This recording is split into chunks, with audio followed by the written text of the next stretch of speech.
Hi అండి, నేను మీ Sajida. Welcome to Sajida's kitchen. ఈరోజు వీడియోలో కేవలం 2 స్పూన్ల ఆయిల్తో అప్పటికప్పుడు ప్రిపేర్ చేసుకునే టేస్టీ రెసిపీని చూపించబోతున్నాను.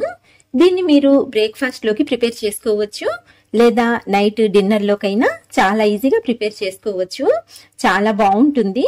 ఏదైనా తేలికగా తీసుకోవాలనుకున్నప్పుడు ఈ రెసిపీని అయితే ఖచ్చితంగా ట్రై చేయండి. చాలా అంటే చాలా బాగుంటుందండి. అలాగే చాలా ఈజీగా డైజెషన్ కూడా అవుతుందన్నమాట. సో ఇప్పుడైతే ఎలా తయారు చేసుకోవాలో చూసేద్దాం రండి. ఫస్ట్ ఒక బౌల్ తీసుకొని ఇందులోకి 1 కప్పు వరకు సూజీ రవ్వని తీసుకోండి. నెక్స్ట్ ఇందులోకి సేమ్ క్వాంటిటీలో 1 కప్పు వరకు పెరుగుని తీసుకోండి. ఇప్పుడు ఈ రవ్వ పెరుగు రెండు బాగా కలిసేలా చక్కగా కలిపేసుకోవాలి. ఇక్కడ మనం తీసుకున్న ఈ పెరుగు కొంచెం పుల్లటి పెరుగుని తీసుకున్నట్లయితే మనం చేసే ఈ రెసిపీ టేస్ట్ అనేది చాలా బాగుంటుందండి. సో ఇలా బాగా కలుపుకున్న తర్వాత ఇప్పుడు పైన మూత పెట్టేసి దీన్ని ఒక 10 నుంచి 15 నిమిషాల వరకు నానబెట్టుకుందాము. ఇక్కడ చూడండి, 15 నిమిషాల తర్వాత నేను మీకు చూపిస్తున్నాను. మనకు ఈ రవ్వ అనేది చాలా చక్కగా నానిపోయింది. ఈ బ్యాటర్ అనేది ఇలా సాఫ్ట్ గా రెడీ అవుతుంది అనమాట. ఇప్పుడైతే ఇందులోకి మనము కొన్ని స్పైసెస్ ని యాడ్ చేసుకుందాము. ఫస్ట్ రుచికి సరిపడా సాల్ట్ ని యాడ్ చేసుకోండి. నేనైతే 1/2 టీ స్పూన్ వరకు వేస్తున్నానండి.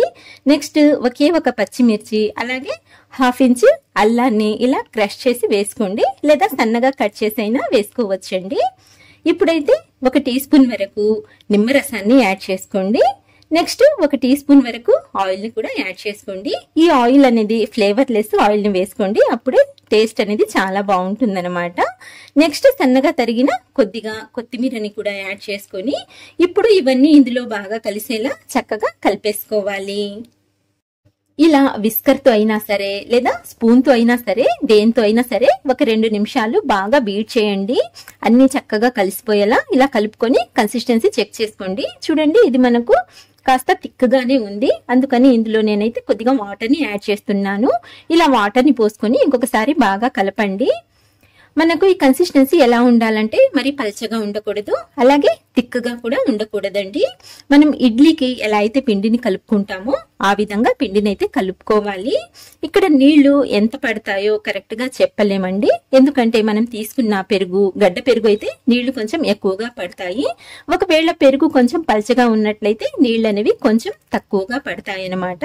ఇక్కడ కన్సిస్టెన్సీ చెక్ చేసుకోండి, సరిపోతుంది. మనకు ఇది పర్ఫెక్ట్ కన్సిస్టెన్సీ అండి.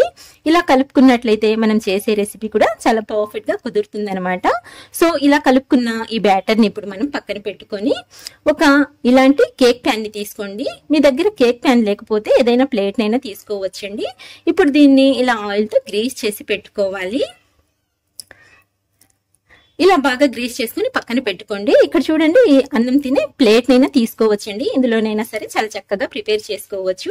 ఇప్పుడైతే ఈ ప్యాన్ ని పక్కన పెట్టుకొని స్టవ్ ఆన్ చేసి స్టవ్ మీద మనం తీసుకున్న ప్యాన్ పట్టే సైజు కడాయిని పెట్టుకోండి. ఇప్పుడు ఈ కడాయిలోకి మధ్యలో స్టీల్ స్టాండ్ ని పెట్టుకొని ఇందులోకి ఒక 2 గ్లాసుల వరకు నీళ్ళని పోసుకోండి. గ్యాస్ ని మీడియం ఫ్లేమ్ లో పెట్టుకుని ఈ నీళ్ళని బాగా మరిగించుకోవాలి. నీళ్లు మరిగేలోపు మనము బ్యాటర్ ని తీసుకుందాము. ఇప్పుడు ఇందులోకి ఒక 1/2 టీ స్పూన్ వరకు బేకింగ్ సోడా యాడ్ చేసుకొని దీన్ని యాక్టివేట్ చేయడానికి కొద్దిగా నీళ్ళని పోసుకొని ఇప్పుడు ఇందులో అంటే ఈ బ్యాటర్ లో బేకింగ్ సోడా చక్కగా కలిసిపోయేలా కలుపుకోవాలండి. మరి ఎక్కువసేపు అయితే కలపొద్దు. మనకు ఈ బేకింగ్ సోడా బ్యాటర్ లో చక్కగా కలిసిపోయేంత వరకు, అంటే ఈవెన్ గా కలిసేంత వరకు కలుపుకుంటే సరిపోతుంది. ఇక్కడ చూడండి, ఇలా బాగా కలుపుకున్నసరికి మనకు ఇందులో ఎలా ఎయిర్ బబుల్స్ వచ్చాయో. ఇప్పుడు మనము ఈ బ్యాటర్ ని తీసుకొని ఫస్ట్ ఆయిల్ తో గ్రీస్ చేసి పెట్టుకున్న ఈ ప్యాన్ లోకి యాడ్ చేసుకుందాము. ఇలా మొత్తం బ్యాటర్ ని ట్రాన్స్ఫర్ చేసేసుకోండి. చూడండి, ఇలా మొత్తం ట్రాన్స్ఫర్ చేసుకున్న తర్వాత ఇప్పుడు మనం ఈ ప్యాన్ ని స్టవ్ మీద ఆల్రెడీ మనము కడాయి పెట్టుకున్నాం కదండి, ఈ కడాయిలోకి మధ్యలో పెట్టేసుకుని సెట్ చేసేసుకుందాము. ఇలా ప్యాన్ ని సెట్ చేసుకున్న తర్వాత పైన మూత పెట్టేసి గ్యాస్ ని మీడియం ఫ్లేమ్ లోనే పెట్టుకొని ఒక 15 నిమిషాల వరకు దీన్ని అయితే ఉడికించుకోవాలి. 15 నిమిషాల తర్వాత ఒకసారి చెక్ చేసుకోండి. ఇక్కడ చూడండి, నేను 15 నిమిషాల తర్వాత మీకు చూపిస్తున్నాను. ఇలా చాకు తీసుకొని గుచ్చి చూసినప్పుడు మనకు చాకుకి బ్యాటర్ అంటుకోకుండా ఇలా చాకు నీట్గా వచ్చేసినట్లయితే మనకు ఇది పర్ఫెక్ట్గా ఉడికిపోయినట్లే. ఒకవేళ చాకుకి కొద్దిగా బ్యాటర్ ఏమైనా అంటుకొని ఉంటే మరో 2-3 నిమిషాల వరకు ఉడికించుకోండి, సరిపోతుంది. ఇలా ఉడికించుకున్న తర్వాత దీన్ని పక్కకు తీసుకొని కాస్త చల్లారేంత వరకు అలా పక్కన పెట్టేసి తర్వాత ఒక చాకు తీసుకొని ఫస్ట్ అంచుల్ని ఇలా స్క్రాప్ చేసుకొని ఇప్పుడు మనం దీన్ని డిమోల్డ్ చేసుకుందాము. దీనికోసం ఒక ప్లేట్ని తీసుకొని ఈ ప్యాన్ ని ఇలా ఉల్టాగా పెట్టి లైట్ గా ట్యాప్ చేయండి. చాలా ఈజీగా ఊడొచ్చేస్తుందండి. చూడండి, ఏమాత్రం అంటుకోకుండా ఎంత నీట్ గా మనకు ఈ కేక్ లాంటి రెసిపీ అయితే రెడీ అయిపోయింది. చూడండి ఎంత సాఫ్ట్ గా స్పంజీగా అచ్చం చూడడానికి కేక్ లానే కనిపిస్తుంది కదండి. ఇప్పుడు దీన్ని కట్ చేసి తీసుకుందాము.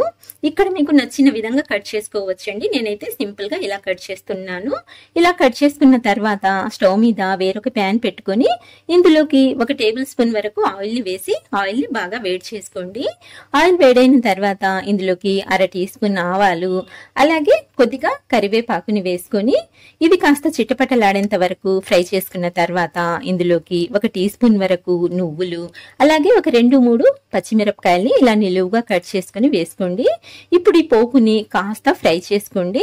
ఇలా కొద్దిగా ఫ్రై అయిన తర్వాత స్టవ్ ఆఫ్ చేసేసి పక్కకు తీసుకొని ఈ పోపుని మనం ప్రిపేర్ చేసి పెట్టుకున్న ఈ రెసిపీ పైకి ఈ విధంగా తీసుకొని మొత్తం అంతా స్ప్రెడ్ చేసుకోండి. ఇలా చక్కగా అంతా ఈవెన్ గా స్ప్రెడ్ చేసుకుని తర్వాత సర్వ్ చేసుకున్నట్లయితే చాలా టేస్టీగా ఉంటుందండి. అంతేకాదండి చాలా హెల్దీ కూడా. సో తప్పకుండా ట్రై చేయండి. సో ఫ్రెండ్స్, ఇదండి ఇవాల్టి రెసిపీ. నచ్చినట్లయితే లైక్ చేయండి. అలాగే మంచి టేస్టీ రెసిపీస్ కోసం మన ఛానల్ అయితే మర్చిపోకుండా సబ్స్క్రైబ్ చేసుకోండి. ఇంకొక మంచి వీడియోతో మంచి రెసిపీతో మళ్ళీ కలుస్తాను. అంతవరకు బాయ్ అండి. Thank you for watching.